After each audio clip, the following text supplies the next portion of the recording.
말씀 보도록 하겠습니다. 오늘 말씀은요, 고린도후서 2장 10절입니다. 2장 10절부터 11절까지 읽도록 하겠습니다. 고린도후서 2장 10절부터 11절입니다. 제가 읽겠습니다. 여러분이 누구에게 무엇을 용서해 주면 나도 용서해 줍니다. 내가 용서한 경우가 있다면 그것은 그리스도 앞에서 여러분을 위하여 용서한 것입니다. 그렇게 하여 우리가 사탄에게 속아 넘어가지 않으려 하였습니다. 우리는 사탄의 속셈을 모르는 것이 아닙니다. 아멘. 자, 오늘은 어저께 이어서 4장, 5장 마음의 견고한 징의 두 번째 시간으로 용서하지 못함에 대해서 이제 나누겠습니다. 어저께 마음의 견고한 징 가운데 가장 첫 번째는 뭐였느냐? 바로 굳어진 마음이었습니다. 그런데 두 번째는 바로 용서하지 못함이다. 자, 그래서 어제는 굳어진 마음에 대해서 우리가 나누면서 왜 마음이 굳어진다고 했죠? 두 가지 원인이 있다고 했습니다. 그 두 가지 원인인데 첫 번째는 방탕함입니다. 이 방탕함과 두 번째는 교만 때문입니다.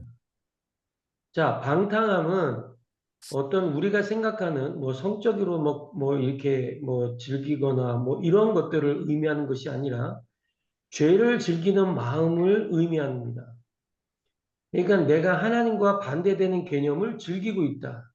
그러면 그건 방탕이라고 하는 것이고, 교만은 성경이 맞다라고 하는 것을 알면서도 성경이 이렇게 살아야 되는 걸 알아요. 그럼에도 불구하고 자신의 행동만은 괜찮을 거라고 생각하는 그 마음이 바로 교만이다라고 하는 것을 어저께 우리가 말씀을 통해서 나눴습니다. 자, 이러한 방탕함과 교만은 언제든지 우리 안에 들어올 수 있습니다. 그렇기 때문에 우리는 늘 말씀과 기도로 하나님께 나아가야 하는 것이겠죠. 자, 오늘은 견고한 징 가운데 두 번째인 용서하지 못함에 대해서 함께 나누어 보려고 합니다. 자, 이 저자는 아주 집요할 만큼 우리에게 요구하는 게 뭐냐면 바로 이 용서의 부분입니다. 자, 용서하지 못함이 분노와 쓴 마음, 그 다음에 원한, 두려움 같은 죄를 회개하지 못하도록 대적이 세워놓은 견고한 진이라고 얘기하고 있고요. 그 다음에 사단이 가장 흔하게 사용하는 전략 가운데 하나라고 말하고 있습니다. 자, 그렇다면 용서하지 못함은 어떻게 작용하게 될까? 이 저자는 학대와 모욕, 그러니까 용서하지 못함이 어떻게 나오느냐라고 하는 거면 학대와 모욕, 그 다음에 실망감, 거절감 같은 과거의 상처를 또렷하게 기억하게 함으로써 역사한다라고 말하고 있습니다. 자, 누군가가 나에게 큰 상처를 주었다고 한번 생각해 보시기 바랍니다. 그런데 그 사람을 향한 분노와 씁쓸한 마음이 생기게 되죠. 여러분들이 누군가에게 상처를 받았단 말이에요. 그러면 여러분들이 어떤 생각이 먼저 들까요? 왜 나에게 이러한 상처를 주는 거야? 하면서 분노가 생기고 마음이 그렇게 평안하지 않습니다. 그렇지 않아요? 그러니까 씁쓸한 마음이 생기게 되죠. 그리고 바로 그 씁쓸한 마음을 통해서 사단은 우리의 삶에 침입하게 된다라고 하는 것입니다. 자, 그때에 하나님의 경보장치가 울리기 시작합니다. 자, 이 하나님의 경보장치, 제가 지금 둘째 날 한번 말씀드렸는데, 하나님의 경보장치가 뭐냐면, 내가 어떤 죄성이 딱 드러나잖아요. 그러면 띠리릭 하고 울린다는 거예요. 뭐가 울리냐? 말씀을 통해서 내가 볼 때에 이게 잘못된 거구나 라고 하는 것을 알아차린다는 거죠. 자, 이게 경보입니다. 경보장치입니다. 자, 그런데 이 경보장치가 망가지면 어떻게 되냐면 내가 죄를 지어도 울리지 않아요. 그러니까 오히려 여러분 바리새인과 사두개인을 한번 보세요. 바리새인과 사두개인을 보면 예수님을 죽인 장본인들입니다. 그런데 그 사람들이 죄책감을 가지고 있었습니까? 없죠. 그런데 그 안에서도 죄책감을 가진 사람들이 있었습니다. 하나님의 경고장치가 울렸던 사람들. 아, 이게 지금 아니구나라고 하는 것을 알았던 사람들은 다시 주님께 돌아오게 되는 일이 생겼다는 거예요. 자, 우리도 마찬가지입니다. 이 하나님의 경보장치가 울리면 우리는 그러한 상황 속에서 벗어날 수 있다라고 하는 겁니다. 그래서 하나님께서는 우리의 쓴 마음을 회개하게 만드시고 상처 준 사람을 하나님의 손에 맡기기를 원하고 계신다라고 하는 것을 여러분들 알고 계셔야 됩니다. 그러니까 제가 주변에도 이 용서하지 못하는 사람들의 특징이 뭐냐면 하나님께서 그 쓴 마음을 회개하라고 요구하시는데 그 회개하는 마음을 없애버립니다. 분노라는 것으로 덮어버리죠. 그러고 난 다음에 상처 준 사람을 못 잊습니다. 결국 이게 사단이 여러분들을 괴롭히는 일이다라고 하는 것을 늘 기억해야 된다는 것입니다. 그런데 여러분, 성령께서 죄를 깨닫게 하실 때, 자, 우리의 죄를 깨닫게 하시는 분은 누구다? 성령님이다.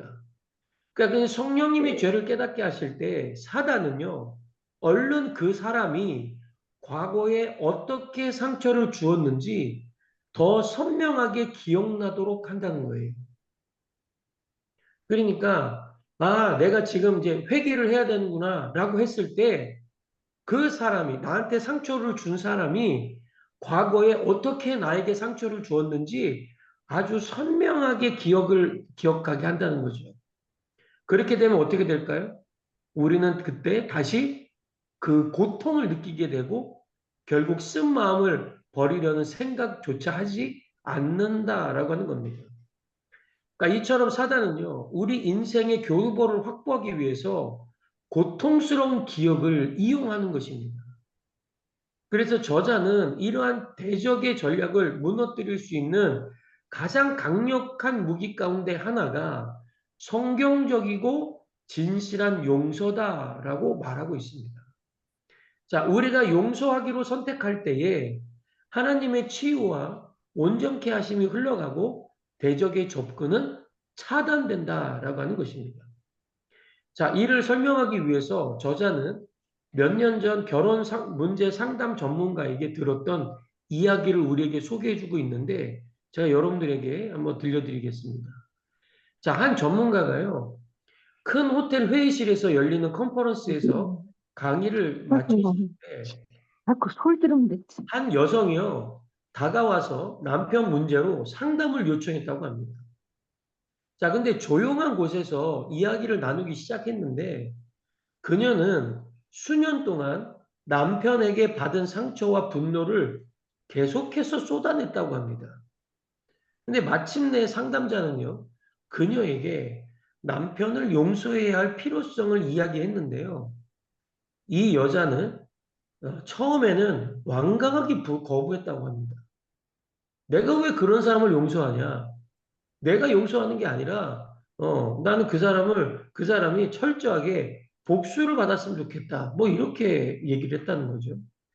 그런데 결국에는 용서를 하기로 결단을 했고, 상담자는 그녀가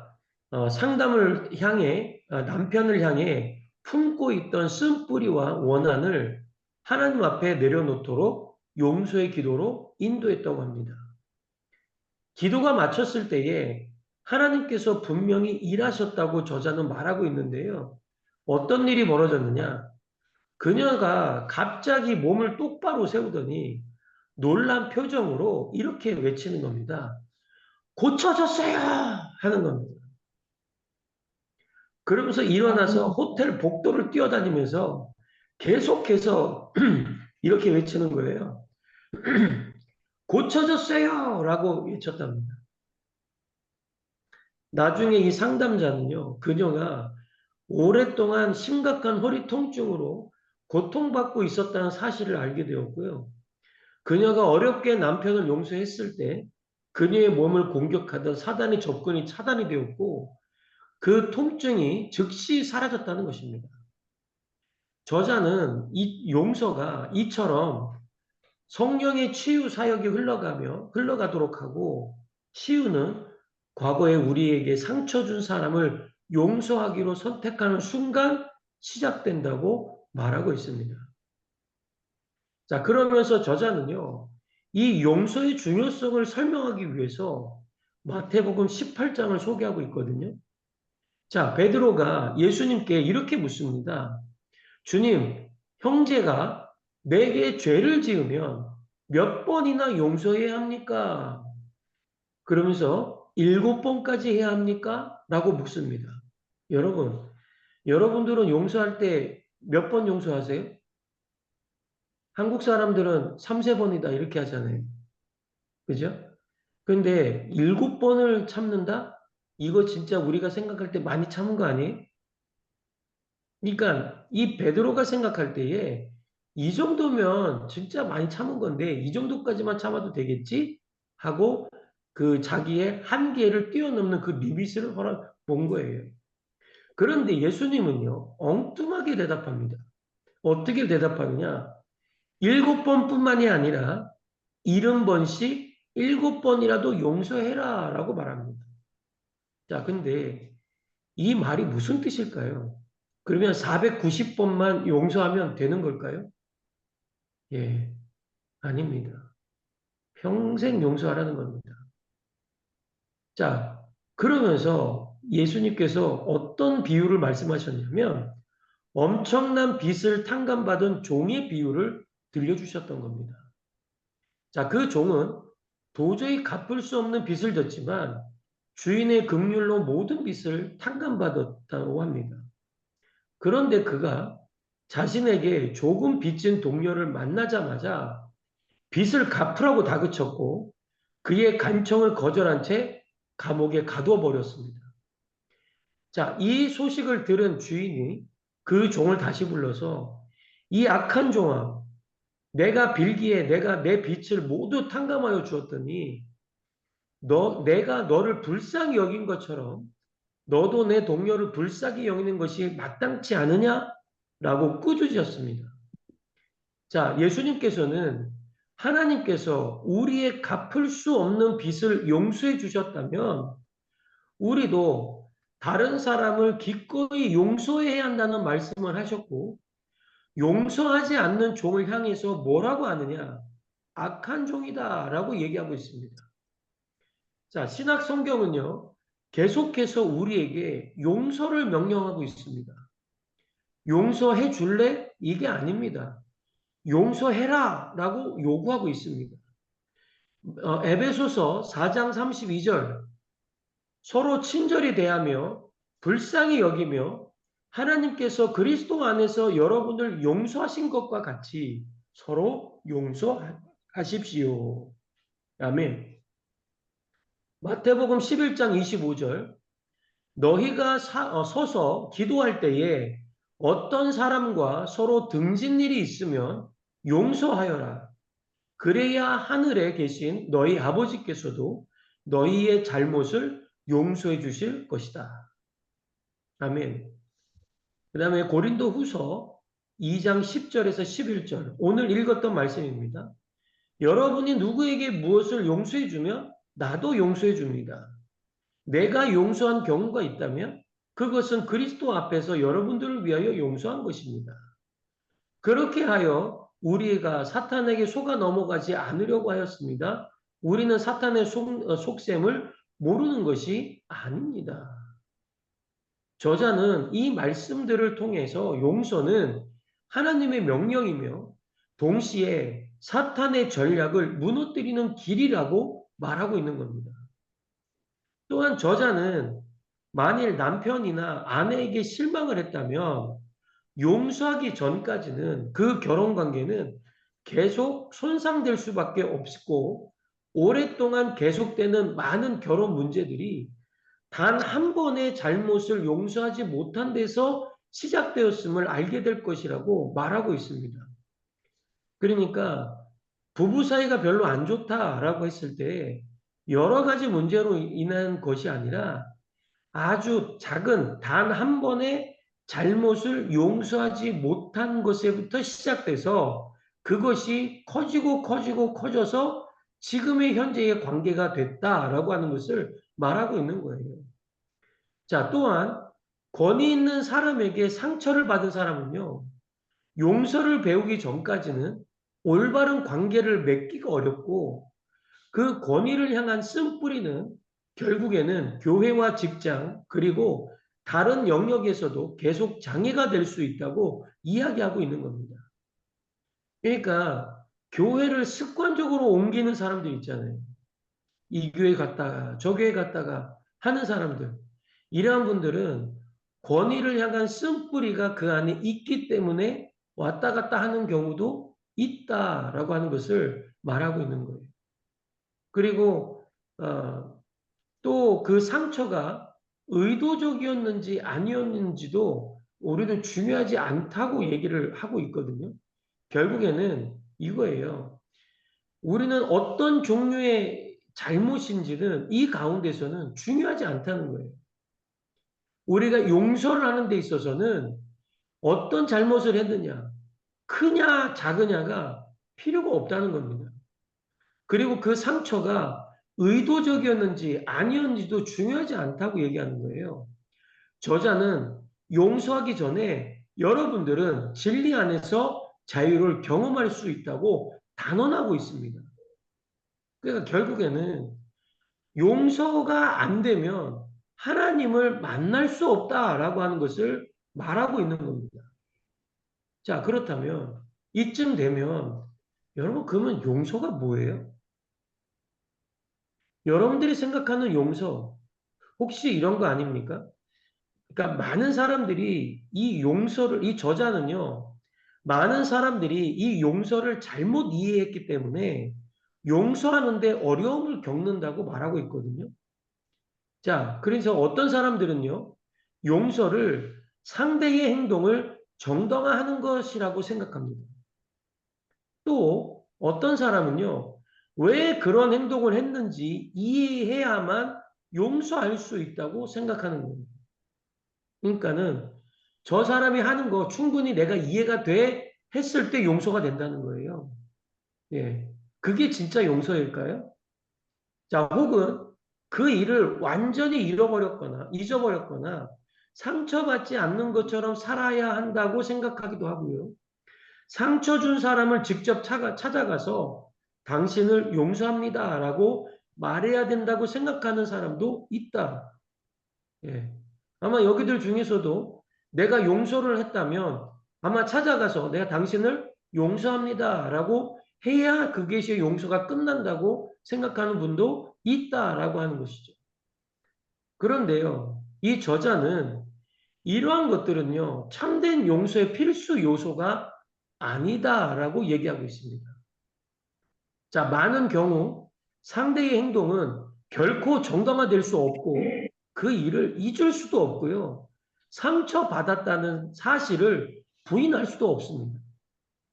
어떻게 그걸 잊을 수가 있겠어요? 내가 상처를 받은 것이 어떻게 한순간 그것이 잊어버려서 그 사람을 받아들이고 용서하고 내 마음이 평안해질 수 있다? 예, 그런 게 진짜 용서는 아니다라고 하는 거예요.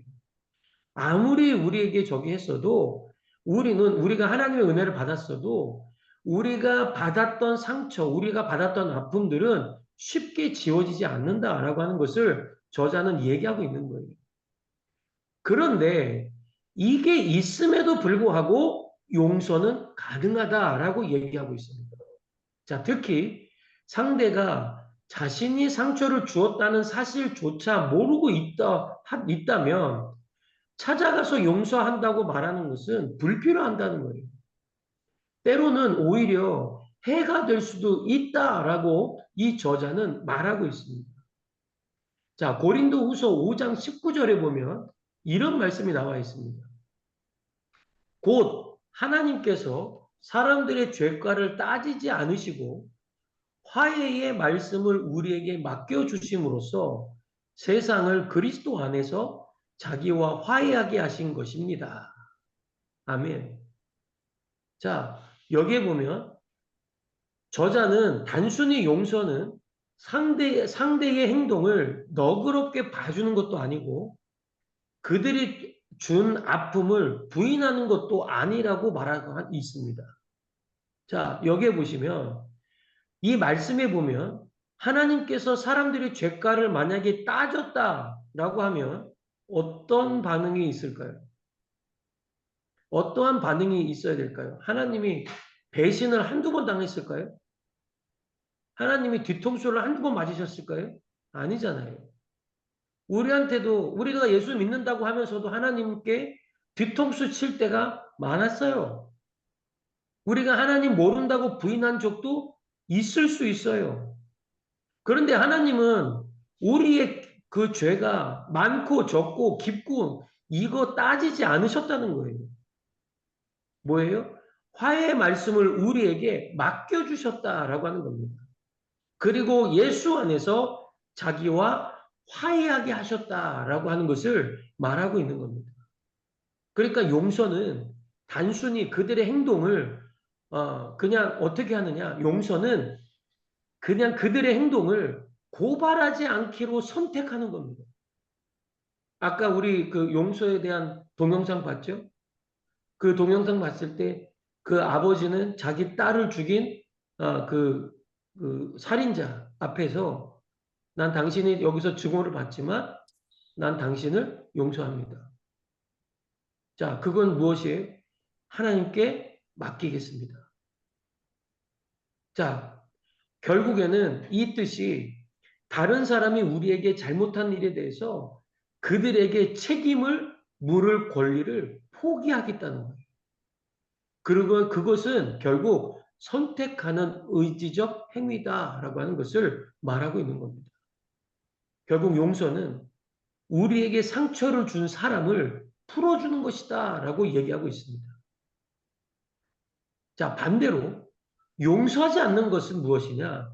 그 사람을 계속 붙잡고 있는 겁니다. 자, 그렇게 하면 언젠가는 그 사람이 대가를 치르거나 보복을 받을 것이라고 여러분 생각하지만 실제로는 자신의 마음을 분노와 비통함으로 가득 채워서 결국 자신을 계속 상하게 만들 뿐이라고 말하고 있습니다. 우리가 그 사람을 용서하지 못하면 계속 붙잡고 있으면 그 사람도 괴롭겠지. 아니요. 누구만 괴로워요? 나만 괴롭다는 얘기예요. 그 사람은 절대 괴롭지 않다라고 하는 겁니다. 그런데요, 이것을 하나님, 내가 이 사람을 정말 어떻게 용서하지 못할 것 같아요. 근데 하나님 놓겠습니다. 내가 이 사람을 한번 내 손으로 놔보겠습니다. 그랬을 때에 하나님이 우리에게 받은 상처와 아픔들을 하나씩 하나씩 치유해 주신다라고 하는 겁니다.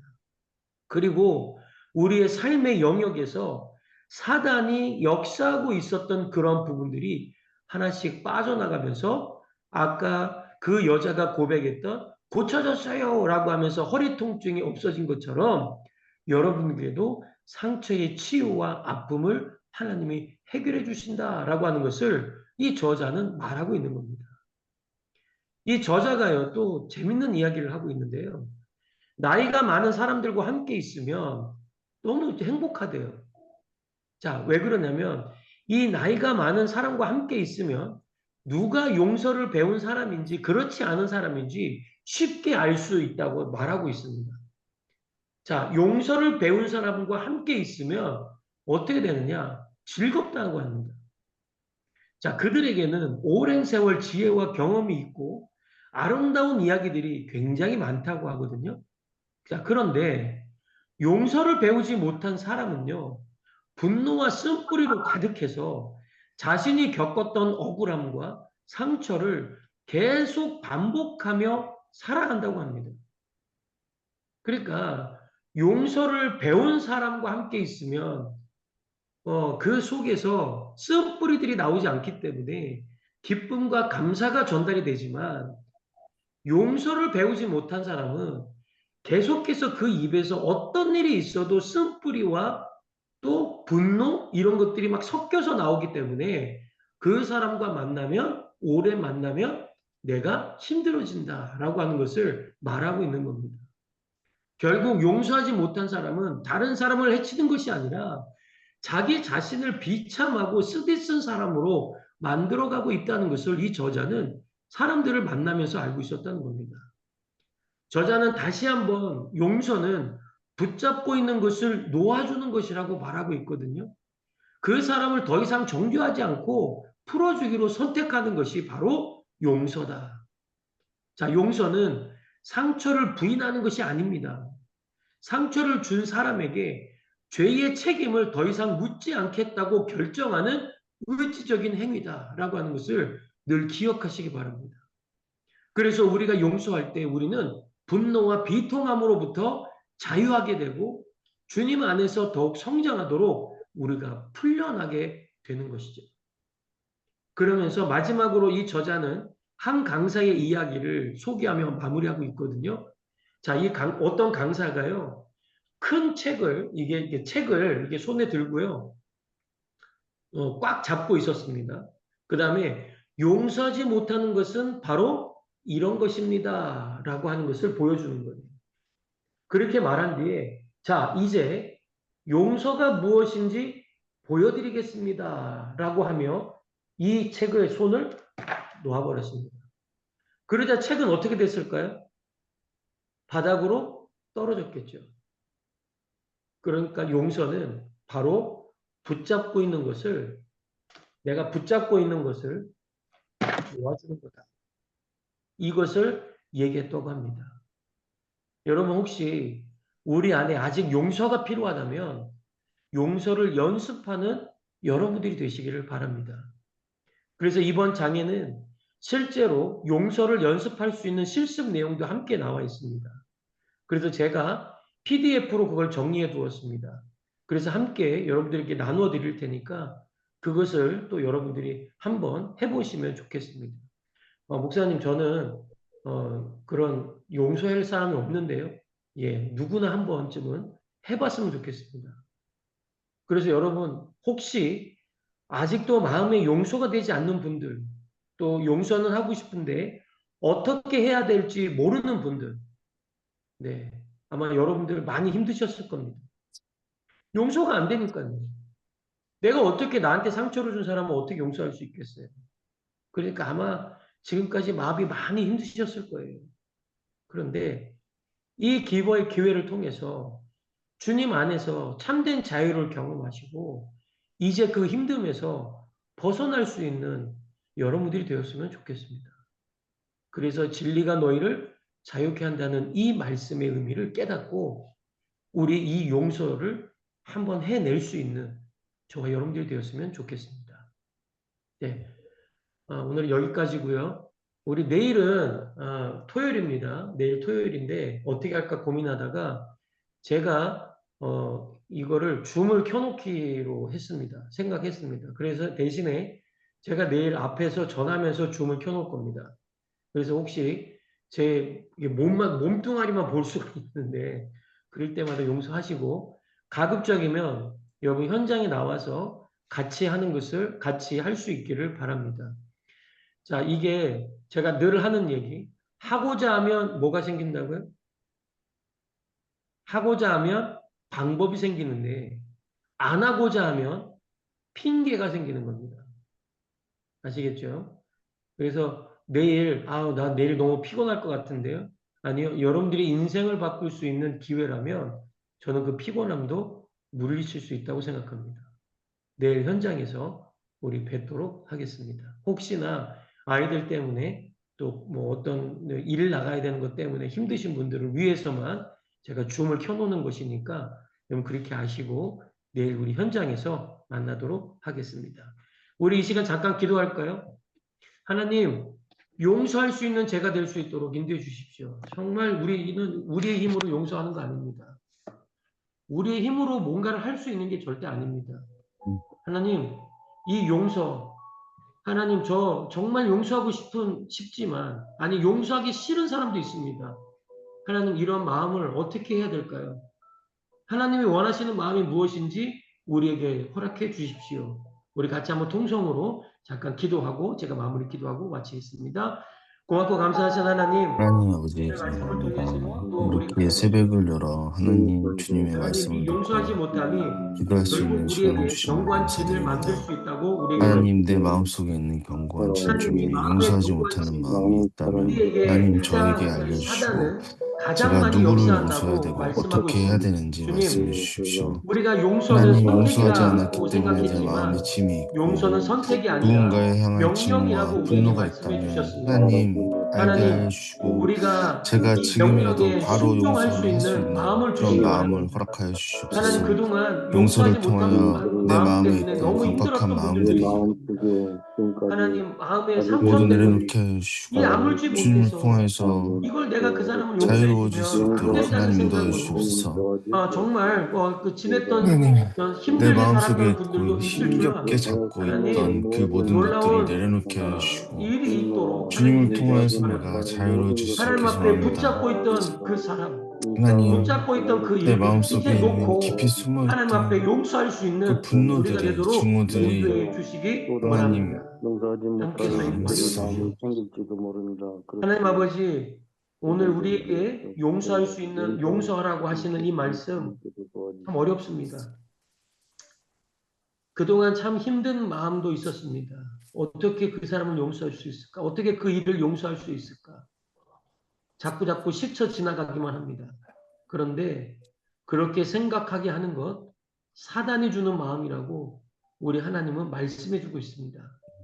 하나님 사단이 주는 이 계략에 속아 넘어가는 우리가 되지 않도록 인도해 주시고 주님 안에서 용서하며 붙잡는 것을 내려놓는 우리가 되도록 인도하여 주옵소서. 예수님의 이름으로 축복하며 기도합니다. 네, 할렐루야. 오늘도 또 승리하셨습니다. 자, 오늘도 세겹줄 기도회에 가셔서 또 잘 하시고, 네, 특별히 우리 선교 잔치를 위해서도 여러분 계속 기도해 주시길 바랍니다. 네, 오시는 임성윤 선교사님 계속 기도하고 있거든요. 그리고 임성윤 선교사님도 지금 이 시간에 같이 기도하고 있습니다. 그래서 여러분들이 생각나실 때마다 기도해 주시고요. 그리고 또 한 가지는 그 다음 주에, 그러니까 임성윤 선교사님 오시고 그 다음 주에 또 하용광 선교사님이라고 인도네시아 선교사님이 저희 교회에 오셔서 말씀을 전해 주십니다. 자, 그래서 그분도 오셔서 이제 선교 보고를 해 주실 텐데, 예, 오셔서 또 큰 은혜가 되게 해달라고 같이 여러분 기도해 주시면 좋겠습니다. 오늘도 좋은 시간 되시기 바랍니다.